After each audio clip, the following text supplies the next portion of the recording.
Hi, welcome to Main Street Macro. I'm Neela Richardson. This month, Main Street marks the one-year anniversary of COVID-19, a pandemic that completely upended almost every aspect of life, and in the process took the U.S. economy on a wild roller coaster of a ride. In the period of 2 short months, the U.S. economy went from the largest, longest expansion in its history, over 10 years, to the most devastating downturn since the Great Depression. Well, what a difference a year makes, because March also signifies an economy on the verge of a great reset, with the rollout of the vaccine, which continues to pick up steam, and a new $1.9 trillion spending package that was just passed by Congress last week. Yet, even as the U.S. economy continues to climb back, some would even argue roar back to pre-pandemic levels of GDP, it is unlikely, in my opinion, that the economy completely resets the way it did before the pandemic. First of all, consumer spending has changed.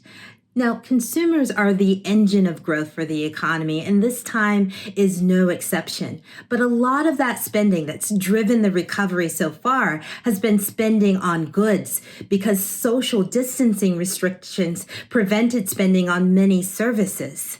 There's also been a shift to online sales from in-store sales.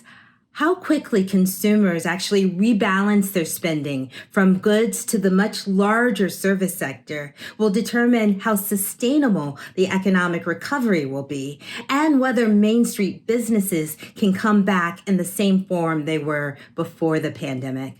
The second change that we're noticing is change with the jobs market itself. Prior to the pandemic, the unemployment rate was below 4%. With the onslaught of COVID-19, that rate peaked at almost 15%, but is now at a more subdued 6.2%. However, this number undercounts the many workers that have been misclassified as unemployed, and the many people who had to leave the jobs market altogether because of health concerns or new family responsibilities that prevented them from working. How quickly these workers come back, if these workers come back at all, will determine the health of the jobs market over time. For more of our insights on this week, the changes that we're seeing in the economy, and a preview of the all-important Federal Reserve FOMC meeting this week, please go to ADPRI and check out the Main Street Macro blog there. Thank you for watching, and be well.